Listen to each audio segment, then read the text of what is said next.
all year long. And then second thing, let me know what you thought about the Giants just sitting here twiddling their thumbs on trade deadline day. Are you disappointed? Are you happy? I'm about to share my opinion on that. And but you guys let me know. You guys let me know your opinion, and we'll talk it out in the comments section. So the Giants didn't do anything today, and as a whole, I'm a little disappointed. Like, why is Evan Neal still on this team? Why is Jalen Hyatt still on this team? Why is Russell Wilson still on this team? That's what I want to know. Like, none of these three guys are going to be on the team next year. There had to have been somebody who would have taken Russ. Like, there's teams like the Vikings and maybe the Bengals, the Browns, like teams who have quarterback issues who could use a veteran. I mean, some of these teams who are competing, like, you don't want your quarterback to go down like the Bengals and all of a sudden be out of options and miss the playoffs. Or the Ravens, I can't believe they didn't trade Russ. Evan Neal, Jalen Hyatt, like, I heard the Raiders called about Neal. Whatever they offered should have just been an immediate, yep, take him. We'll take a bag of footballs for him and call it a deal. So, like, I'm disappointed in that. But after seeing the price for some of the people who were traded today, I honestly think the Giants may have dodged a bullet. So, just looking around the NFL, one of the big trades, and I'm not going to talk about all the trades that were made today. Some of them were for players the Giants were never going to go for, but there were some people discussed with the Giants, and I think the Giants made the right move not going for first Jakobi Meyers. He went today for a 4th and a 6th round pick. And at first I was like, that's not too much, but it's like, he's going to be here for 1 year. So it's like, is he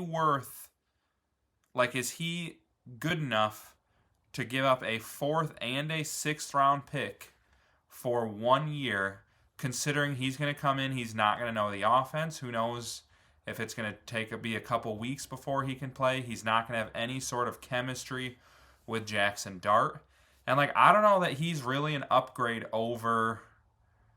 He's certainly not an upgrade over Wandale. I don't think he's really an upgrade over Darius Slayton even. Like, just looking at his numbers this year, he started off the season pretty well, but he has been struggling. And for a lot of this stretch, they didn't even have Brock Bowers. Like, there was nobody there, and you got Geno Smith, who loves to throw the ball, and he's been about 4 catches for 30 yards since mid-September is what he's doing. Whereas Slayton started off especially slow with Russ, didn't even get a catch in his first game. And then obviously he missed a little time with injury, but you're seeing him get more and more involved. 5 catches for 62 this past week. The Eagles, it was 2 for 26, but he caught a 68-yard touchdown, and that was taken back for breathing on the Eagles' corner. Yes, I'm still bitter about it. No, I'm never going to let it go. But, like, he is... Like, I don't really think Jakobi Meyers is going to be a big upgrade over him. And certainly not a big enough upgrade to be worth giving up a 4th and a 6th round pick. And then another thing we aren't talking about either. I hope he continues to get more playing time. But Ray McCloud last year was a 700-yard receiver. And he, was kind of a bit of a headache for the Falcons this year. But the talent is still there. We finally saw him play this week. I think you just need to get him more comfortable in the offense and get him more touches. And we got him for free. I don't know that Jakobi Meyers is that big of an upgrade. Like, he's on a team with a quarterback who can pass the ball well, competing with nobody else, and he's still putting up only 30 yards a game. I really think the Giants did themselves a solid by not trading for him. And then same thing with Rashid Shaheed. So he was a 4th and a 5th. And I do think Rashid Shaheed is a little bit better than Jakobi Meyers is right now. He is on pace for about 1,000-yard, 4-touchdown season, which is pretty impressive. But it goes back to the same thing. Is the value you're getting for him worth a 4th and a 5th round pick? Like, if he was signed for 3 years, maybe. Yeah, probably.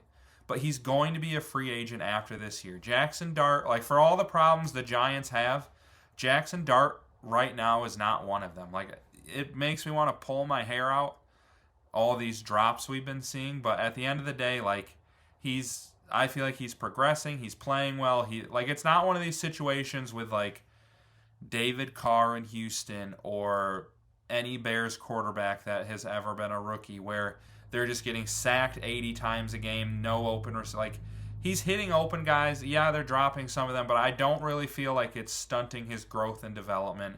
Maybe his stats aren't quite as good as what they should be, but like, you see the progression there every week. He is getting it done, and I don't feel like adding a Shaheed or a Jakobi Meyers is really going to help him progress that much this season. And considering both of them are going to be free agents after the year, I just don't think it's worth giving up a fourth and a sixth or a fourth and a fifth. And, the Giants, there's just so many holes right now. Like, you can't be giving up multiple, mid-round to late-round picks don't always hit, but some of them do, and a lot of times that's where you're getting your depth pieces. And Lord knows, as long as they have the turf at MetLife Stadium, we need as much depth on this Giant squad as possible, because we're going to have 5 people tear their ACL every year until they get it fixed. That's a whole other rant for a different day.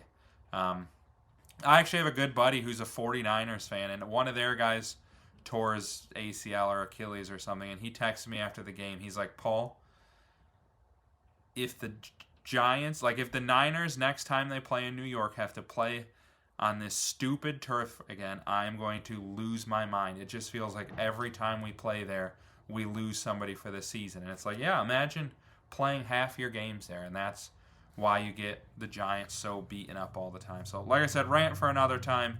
But the point is, there was a steep price on a lot of these guys. Sauce Gardner, too. Like, when he was first traded, I was like, man, I would have loved to see him on the Giants, but not for 2 first-round picks.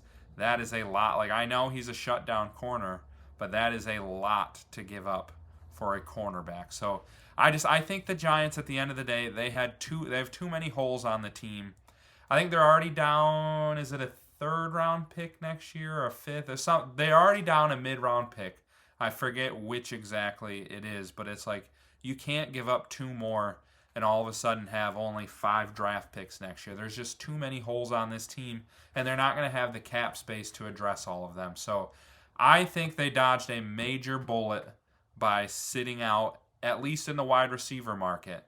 Like I said, I think they should have traded Evan Neal, Jalen Hyatt, Russell Wilson. I am very disappointed that all 3 of those guys are still on the team. They're not adding value, so even if you can get it feels like you could have gotten a 5th for Russ or a conditional pick for either of these other guys, and that's like I said, that's not much, but they, half these weeks they're inactive. You might as well get whatever you can for them, because they're not going to be on the team next year. So I was frustrated with that, but I think it was the right decision to sit out the receiver market this year. You guys let me know your thoughts, and then don't forget, just like and subscribe on the way out.